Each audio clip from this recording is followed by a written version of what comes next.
The world's global elites think they know what's best for us. The world's global elites are currently gathering at the World Economic Forum in Switzerland to discuss the many ways they want to rule over our lives.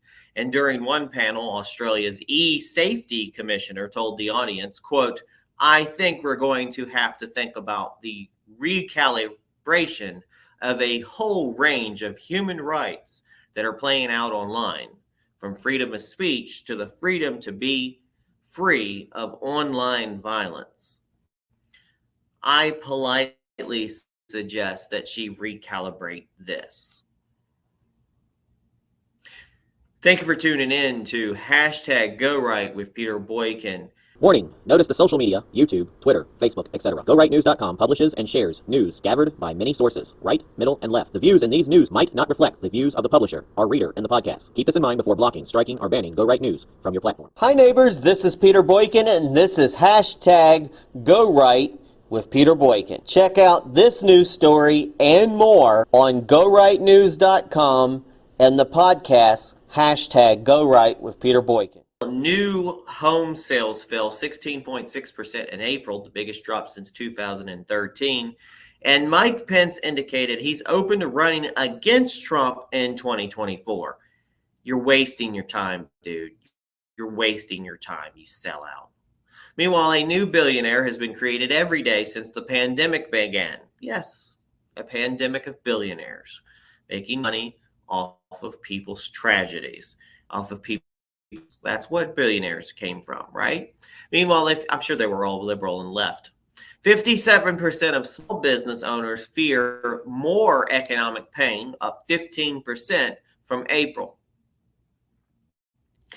So recently, Tucker Carlson tore into Joe Biden on his reaction to the recent tragedy in Texas, where a lot of children were murdered by some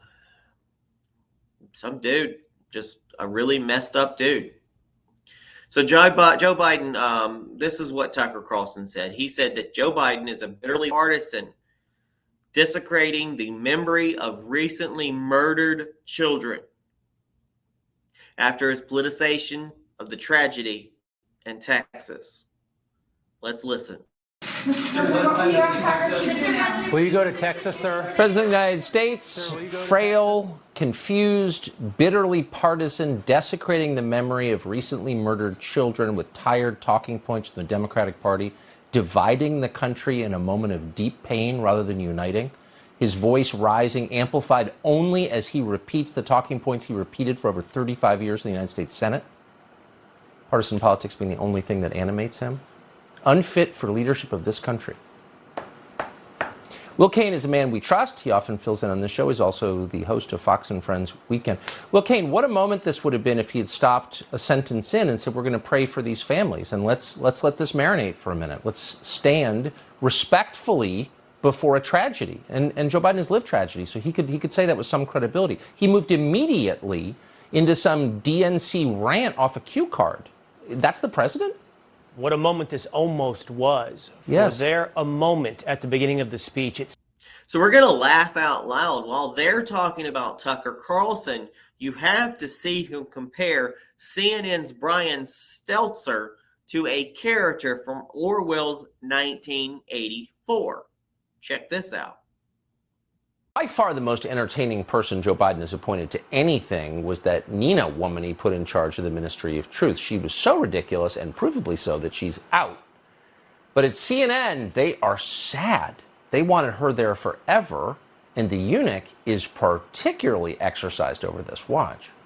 This Department of Homeland Security board that was going to try to bring together different parts of the government and what they're doing to try to stop people from getting tricked by lies on the internet. Sure. Sounded logical, but this thing was doomed to fail. It became a conservative meme. They called it the Ministry of Truth. Oh, they're going to help people not get tricked by lies on the internet. We need the mannequin, some 80-year-old guy who can't even speak a complete sentence to help me figure out what's real. That's the eunuch. He has a name. It's Brian Stelter. That's his view. He loved the idea of a Ministry of Truth. Now, why does he like that so much? Well, then it hit us. Brian Stelter is, in fact, assuming he's a real person, basically lifted directly from the pages of 1984, the Orwell novel. In the novel, the eunuch is called Tom Parsons.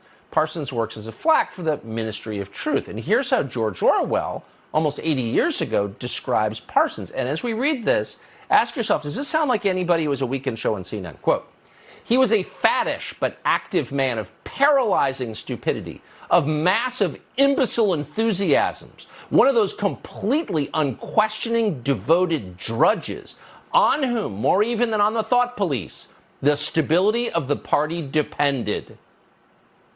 Now, we're not saying that's a perfect word-for-word description of someone who currently has a media analysis show on CNN. We're going to let you judge. But in case you're wondering, was George Orwell a prophet? Yeah, clearly he was. So we just talked about the global elites. Do you trust the global elites to track your carbon footprint? Because that's what they're pushing at the World Economic Forum taking place right now and every year. Meanwhile, they all flew, 100, 300, 1,000 private jets to the Economic Forum from all over the world to talk about your carbon footprint. Yeah. Watch this. We're developing, through technology, an ability for consumers to measure their own carbon footprint. What does that mean? That's where are they traveling? How are they traveling? What are they eating? What are they consuming on the platform? So, individual carbon footprint tracker. Stay tuned. We don't have it operational yet, but this is something that we're working on. Now, here's a touching moment. Watch the moment that mom hears her late son's heartbeat in a 14-year-old boy for the first time. It's a touching moment. Oh my gosh, it's so strong. Just to know that it's in him, baby.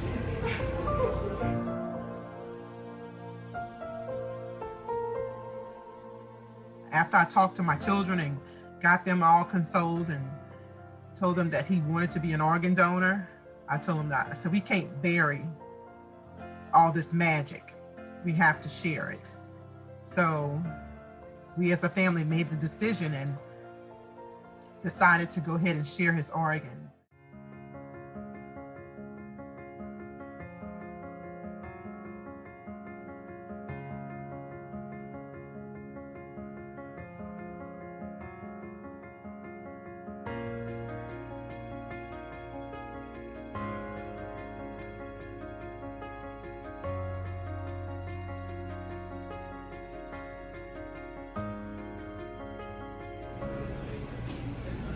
Oh my gosh, it's so strong.